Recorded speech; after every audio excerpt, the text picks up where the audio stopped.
नमस्कार मित्रांनो, मी प्रसन्न प्रमोद शिंदे आणि आमचं गाणं म्हणजेच माझे स्वामी समर्थ हे गाणं रिलीज झालेलं आहे व्हिडिओ पॅलेस या युट्यूब चॅनल वरती. तर लवकरात लवकर जावा आणि बघा आणि खूप प्रेम द्या आमच्या सॉन्गला.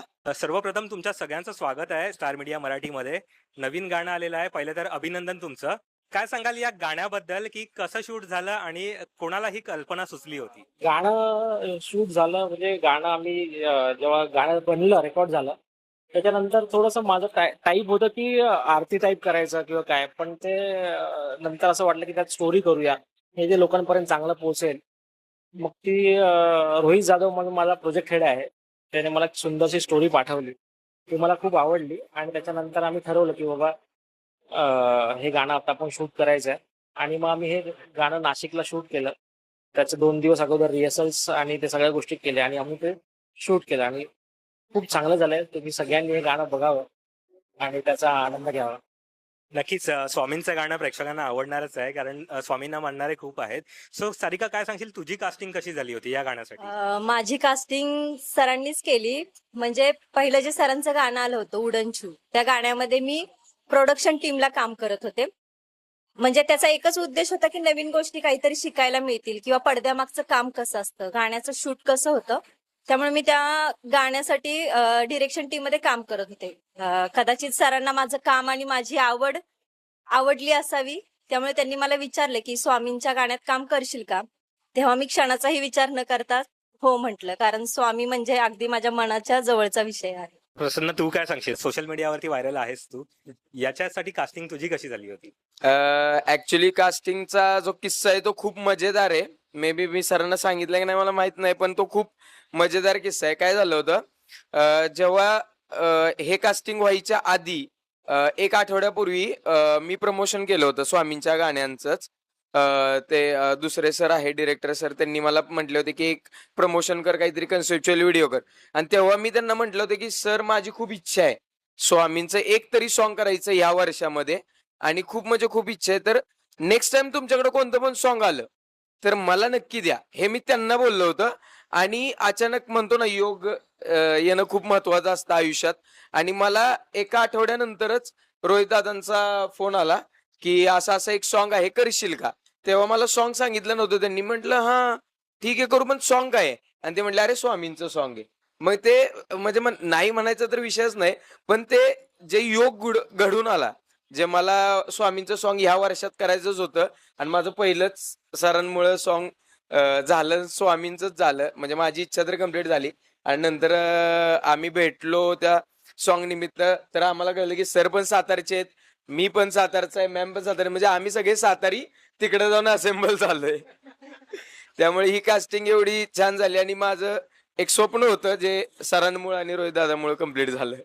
बरं राकेश सर, मालिका वगैरे सुरू असताना गाणं आता तुम्ही करताय. सो किती जातीने लक्ष घातलं होतं याच्यामध्ये? नाही, स्वामी हा माझा मनापासूनचा विषय होता, माझा ड्रीम प्रोजेक्ट होता आणि स्वामींवरती काहीतरी करावं असं माझा 4-5 वर्षापासून प्लॅन आउट करत होतो. त्या निमित्ताने हे सॉन्ग माझ्या समोर आलं. म्हणजे मीच रायटरला सांगितलं की मला एक स्वामींचं गाणं लिहून दे मला. आणि मुळात तो लिहिल की नाही मला थोडासा डाऊट होता, कारण का तो मुस्लिम होता. समीर पठाणने याचं लिरिक्स लिहिलेत आणि इतके अप्रतिम लिहिलेत. आणि माझा म्युझिक डायरेक्टरला विश्वास होता की समीर खूप चांगलं लिहिल आणि ऑलरेडी त्याने माझे 2-3 गाणी लिहिली. मग त्याला मी सांगितलं, त्याने एका दिवसात हे मला गाणं लिहून दिलं आणि ते इतकं अप्रतिम लिहून दिलं. त्याच्यानंतर मग ते माझाच मित्र आहे जे आता सॉन्ग ज्याने गायलं आहे, विनोद तावडे म्हणून. ते स्वतः RK मार्ग पोलीस ठाण्याचे सिनियर पी आहेत. म्हणजे पोलीसमध्ये मोठ्या हुद्द्यावर असून सुद्धा गाण्याची आवड त्यांनी खूप छान जपलेली आहे आणि इतकं अप्रतिम आवाज. आणि त्यांच्याबरोबर रेश्मा रमेश नावाची सिंगर आहे, तिने पण एक अप्रतिम हे गाणं गायलंय. खूप सुंदर गाणं झालंय आणि हे असं गाणं हे रेकॉर्ड झालंय. बरं, असं असतं ना की कुठल्या तरी संकटात आपण सापडतो आणि तिथे काहीतरी चमत्कार होतो आणि स्वामीच धावून आले असं होतं. असा एखादा चमत्कार तुमच्या तिघांच्या लाईफमध्ये आलेला? माझ्या लाईफमध्ये तर आता नुकताच 2 वर्षापूर्वी येऊन गेला चमत्कार. माझा पाय प्रचंड दुखायचा आणि माझा एक मित्र आहे सुभाष कदम म्हणून. तर मी त्याला विचारतो, माझा जिम ट्रेनर आहे, त्याला मी बोललो अरे सुभाष पाय खूप दुखतोय, काय करायचं. तर तो मला बोलला सर मी तुम्हाला डॉक्टरकडे घेऊन जातो. तर मी बोललो मी अरे खूप डॉक्टर केलेत. तो बोला की माझ्या डॉक्टरकडे चला, काय तो फी वगैरे काय घेणार नाही, पण मला असं वाटतं की तो तुम्हाला बरं करेल. तर मला असं माझ्या थॉटमध्ये पण नव्हतं. बोलले ठीक आहे आपण डॉक्टरकडे जाऊया. त्याच्यावरून मी गेलो आणि त्याने मला डायरेक्ट स्वामींच्या मठात घेऊन गेला आणि बोलला की हेच डॉक्टर आहेत. आणि मी स्वामींचं दर्शन घेतलं. 3 ते 4 गुरुवार मी तर दर गुरुवारी जातोच आता म्हणा. पण त्यावेळेस 3 ते 4 गुरुवार केल्यानंतर म्हणजे 70 ते 80% पाय माझा एकदम कम्प्लीट म्हणजे रिलीफ झाला. आणि म्हणजे हा चमत्कारच म्हणायचा. म्हणजे निमित्त होतं स्वामी, म्हणजे स्वामींनीच हे सगळं घडवून आणलं असं मला वाटतं. आणि हे गाणं करताना मला प्रत्येक क्षणी स्वामी दिसत होते, की स्वामीच हे माझ्याकडून करून घेत आहेत. आणि त्याप्रमाणे हे गाणं खरंच अप्रतिम झालंय. आणि या दोघांनी पण खूप सुंदर काम केलंय. प्रचिती असं काही म्हणता येणार नाहीये, म्हणजे चमत्कार नाही, पण जेव्हापासून स्वामींचं मी करायला लागलीये, म्हणजे ह्या फील्डमध्ये यायचंच होतं, तेव्हापासून नियमित लिखित जप लिहिणे स्वामींचा किंवा त्यांचा जपमाळ करणे, ते केल्यापासून ज्या ज्या काही मनात इच्छा होत्या त्या पूर्ण व्हायला लागल्या. मला खूप म्हणजे खूप अनुभव आहे. कारण आता तुम्ही जसं मला Instagram वरती बघता, मागच्या वर्षी माझं इंस्टाग्राम हॅक झालं होतं. जानेवारी महिन्यामध्ये 20-21 तारखेला काहीतरी हॅक झालं होतं ते. आणि त्याच्या आधी आमच्या घरातल्यांनी प्लॅन केला होता की अक्कलकोटला जायचंय.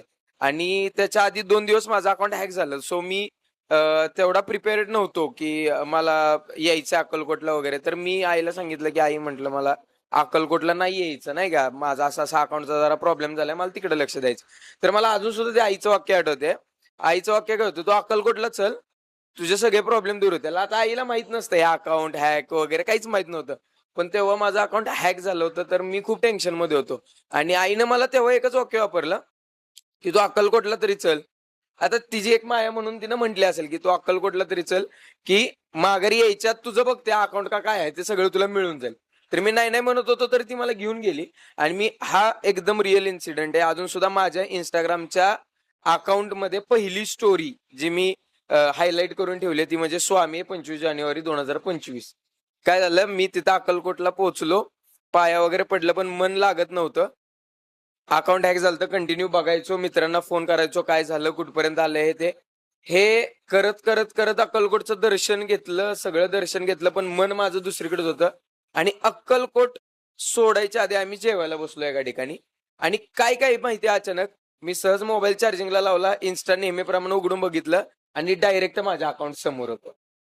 म्हणजे कसं झालं अजून सुद्धा मला, म्हणजे माझे जेवढे जवळचे आहेत मित्र ज्यांना ही सगळी स्टोरी माहिती आहे, अजून सुद्धा कसं झालं, ते कोणी आणलं, त्याच्या मागे खरोखर काय चमत्कार घडला, तेव्हा माझं असं झालं ना, मला त्या आईचं वाक्य आठवलं की तू अक्कलकोट मधून बाहेर पडायच्या तुला तुझा अकाउंट भेटलेला असेल. आणि ते खरंच झालं. आम्ही अक्कलकोट मध्ये जेवायला बसलेलो आणि आमची ट्रिप संपायच्या आधी मला ते अकाउंट भेटलं. त्याच्यानंतर आज तागत माझं कधी अकाउंट गेलेलं नाही. आणि अजून सुद्धा तुम्ही जाऊन बघा, प्रसन्न प्रमोद शिंदे इंस्टाग्राम हँडल आहे माझं. अजून सुद्धा तुम्हाला असं वाटत असेल मी खोटं बोलतोय, तर 25 जानेवारी 2025 ची ती तिथलीच पोस्ट केली, मी स्टोरी टाकली स्वामी नावाची. हे असं स्वामींचं प्रचिती खूप मोठी आहे मला. नक्की स्वामी कुठल्या ना कुठल्या रूपात पाठीशी नक्कीच. उभे असतातच. बरं, या गाण्यामध्ये आई आणि मुलाचं रिलेशन दाखवलेलं आहे. सो तुम्ही काय सांगाल की तुमचं तुमच्या आईसोबतचं रिलेशन कसं आहे आणि हे गाणं आईला दाखवल्यावरती तिची रिएक्शन कशी होती? फर्स्ट ऑफ ऑल तर माझं आईसोबत रिलेशन खूप म्हणजे सगळ्यांचं चांगलं असतं, पण फ्रँक आहे की पहिल्यापासून असेल असं असेल, मी आईची खूप चेष्टा मस्करी करत असतो, हसवत असतो तिला. आणि ती पण कंटिन्यू नाही का जोक्स वरती माझ्या हसत असते. असं अजिबात आमच्या आई, म्हणजे लहानपणी होती स्ट्रिक्ट, लहानपणी खूप मारलंय मला, आता नाही मारत, आता स्ट्रिक्ट नाहीये. मग ते आमचं एक रिलेशन वेगळंच आहे. म्हणजे आता शेवटी आई आईच असते, जरी बोलण्यात जरी चेंज जाणवला तरी ती लगेच विचारते की काय झालं काय नाही झालं. पण शक्यतो मी आईला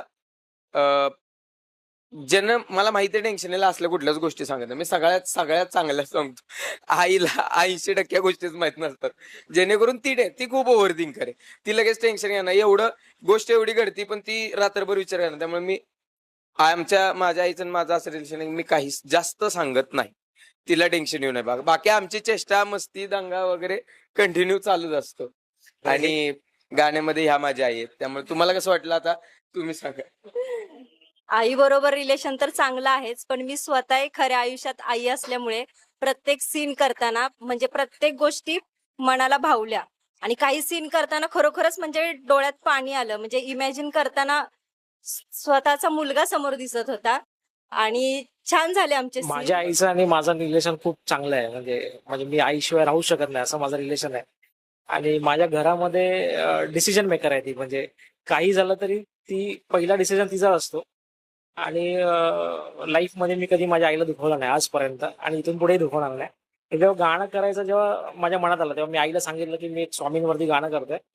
तर आई बोलली खूप चांगलं आहे, म्हणजे खूप चांगलं आहे. नंतर मी अक्कलकोटलाच चाललो होतो मी आत्ता लास्ट वीकमध्ये. आणि मी आईला ते गाणं दाखवलं. माझ्या गाडीमध्येच ते मी प्ले केलं. अक्कलकोट येईपर्यंत आईने ते 4 वेळा गाणं बघितलं. आईला ते इतकं आवडलं. आई म्हणजे परत लाव म्हणजे खूप सुंदर गाणं झालं. आई बोलली की रिलीज झाल्यानंतर ते नक्की सगळ्यांना आवडले. जर मला आवडते, मला 4 वेळा बघावं वाटतंय. आणि आई बोलते मी रिलीजची वाट बघते, ते कधी येईल. त्यामुळे आईचा तो आनंद बघून मला असं वाटतं की ते गाणं बघितल्यानंतर जवळजवळ सगळ्याच आईंच्या चेहऱ्यावरती हास्य येईल आणि त्यांनाही बरं वाटेल. नक्कीच आईकडून प्रतिक्रिया कळलेली आहे, गाणं हिट होणारच आहे. तुम्हाला दोघांना विचारायला मला आवडेल की सर सेटवरती असताना तिकडचा माहोल कसा होता? कारण कसं आहे की निर्माते असल्यावरती थोडंफार दडपण असतं. सो काय सांगाल त्यावर?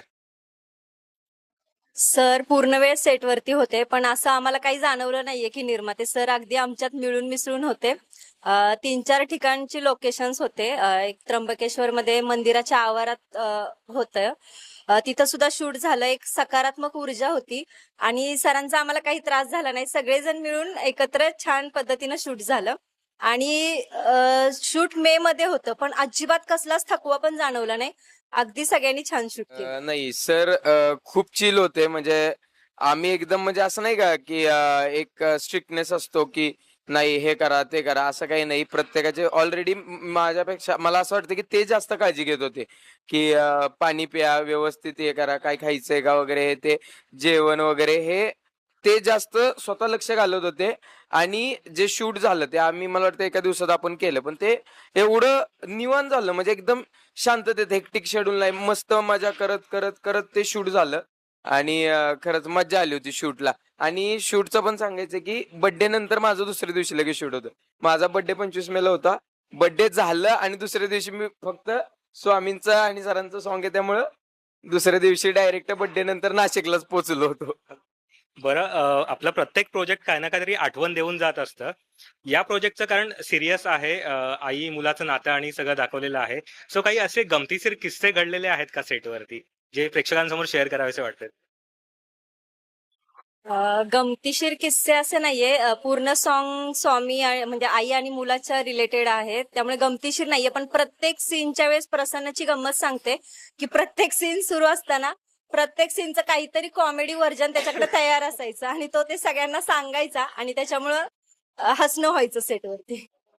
गाणं खूप चांगल्या पद्धतीने शूट झालं.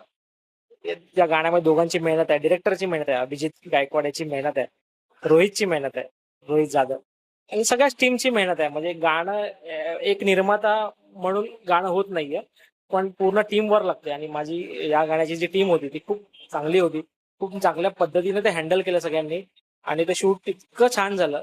1-2 ठिकाणी आम्हाला अडथळे आले होते, पण स्वामींनी ते दूर केले आणि ते गाणं आमचं शेवटपर्यंत कम्प्लीट होऊन गेलं. बरं सर, गाणं सिलेक्ट करताना तुम्ही काय त्याच्यामध्ये पाहता? कारण सिरियल खूप मोठा त्याचा कारभार असतो. सो गाण्यासाठी पण तेवढेच एफर्ट्स लावावे लागतात, कारण तेवढ्याच ताकदीचं घ्यायचं असतं. सो काय पाहता तुम्ही त्याच्यामध्ये सिलेक्ट करताना?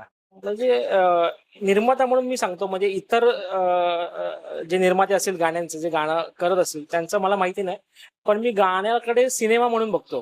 म्हणजे माझ्या 4 मिनिटाच्या गाण्यामध्ये तुम्हाला सिनेमाच दिसतो आणि त्यासाठीच मी खूप एफर्ट्स घेत असतो की ते गाणं लोकांपर्यंत पोहोचायला पाहिजे. म्हणजे गाणं सुरू झालं ना तर लोकांनी ते चॅनल बदललं नाही पाहिजे, ते त्यांच्यामध्ये गुंतून राहायला पाहिजे. आणि माझं प्रत्येक गाणं तुम्ही बघाल तर ते एक सिनेमॅटिक आहे, त्याच्यामध्ये काहीतरी बोध आहे, त्या गाण्यामध्ये काहीतरी शिकवण दिली जाते. आणि मी ते सिनेमा म्हणूनच ते गाणं बघतो की 4 मिनिटात तुम्हाला सिनेमा कळेल आणि त्या पद्धतीनेच ते शूट करतो. बरं, गाण्यामध्ये असं दाखवलंय की स्वामी कुठल्या ना कुठल्या रूपात पाठीशी उभे राहत असतात. ते 4 जण दाखवलेले आहेत. सो सर, तुम्ही काय सांगाल की तुमचा असा एखादा मित्र किंवा कोणी असं की तो तुमच्या पाठीशी स्ट्रॉंगपणे उभा आहे आणि अजूनही पुढे असणारच आहे, सो त्याचे आभार मानायचे असतील तर त्याचा एखादा किस्सा? मला मित्र फार कमी आहेत. म्हणजे मी फार कमीच मित्र, म्हणजे मला मैत्रीवर विश्वास नाहीये, कारण का मी खूप अनुभव घेतला या सगळ्या गोष्टींचा. पण माझ्याकडे जे मित्र आहेत आता जे माझ्या बरोबर आहेत ते कायम माझ्या बरोबर आहेत. म्हणजे स्वामींच्या नंतर ते माझ्या पाठीशी आहेत. मला नाव आवर्जून घ्यावं असं वाटतंय. एक सलीम शेख म्हणून माझे मित्र आहेत. ते ते 24 अवर्स माझ्या बरोबर असतात. माझ्या पाठीशी असतात. माझे सर आहेत जे संजीव तावडे सर म्हणून, की तेही त्यांनाही कधी कॉल केला, रात्री मी कधीही कॉल केला, सकाळी कॉल केला, ते कधीही माझ्यासाठी अवेलेबल असतात. एक हर्षद भगत म्हणून माझा एक मित्र आहे आणि एक संतोष कांबळे म्हणून मित्र आहे. हे माझे 4च जे मित्र आहेत ते माझ्या पाठीशी आहेत आणि मला असं वाटतं की स्वामींनी म्हणूनच त्यांच्यावर माझी मैत्री करून दिली असेल म्हणून ते सोबत आहेत माझ्या. खर तर आता सध्या माझं वय कमी असल्यामुळे मित्र जास्त आहेत मला. तर असे आहेत बरेच मित्र जे कंटिन्यू सपोर्ट करत असतात. आता माझं कसं होतं की मी काही ना काहीतरी कंटिन्यू करत असतो. म्हणजे हे आपण हे करायचं का, आपण एखादी सिरीज करायची का, आपण हे घेऊन यायचं का, ते घेऊन यायचं का. मग असे माझे सातारचे पण आहेत मित्र, पुण्यातले पण थोडेफार मित्र आहेत. ते कधी नाही नाहीत म्हणत. ते असं म्हणतात, हा कर कर आम्ही आहे, हा कर कर आम्ही आहे. आता बरेच जण आहेत, एकाचं नाव घेतलं दुसऱ्याला चुकून राहतं नाव. त्यामुळे जेवढे माझे सगळेजण काही मित्र आहेत ते असेच उभं राहावा. नेहमीप्रमाणे आपण काही ना काहीतरी करत राहू. लवकर लवकर चांगलं काहीतरी करूयात. ह्या स्वामींच्या गाण्यानंतर तुम्हाला असं कुठलं गाणं करावं असं वाटतंय जे आता तुम्हाला स्वामींना सांगायचंय?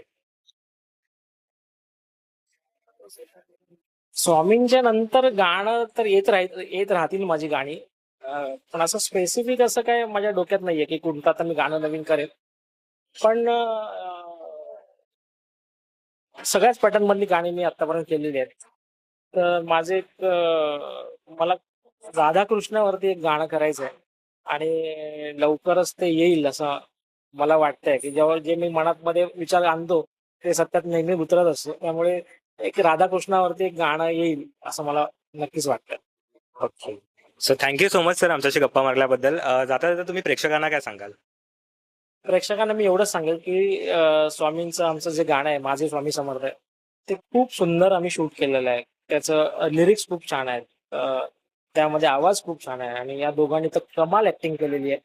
म्हणजे सुरुवातीला मला खरंच वाटलं नव्हतं की आई आणि मुलगा जाणवेल का, पण शूट मध्ये मला कुठेही वाटलं नाही की हे दोघं आई आणि मुलगा वाटत नाहीयेत. खूप सुंदर काम केलंय आणि हे नक्की सगळ्यांना आवडेल. आणि त्याचा एज ग्रुप असं काही नाही की या वयातल्यांना आवडेल त्या वयातल्या, सगळ्या एज मध्ये हे गाणं सगळ्यांना आवडेल आणि त्याच्यामध्ये काहीतरी बोध आहे. ते प्रत्येकाने हे गाणं ऐकावं, बघावं आणि त्याप्रमाणे जगावं.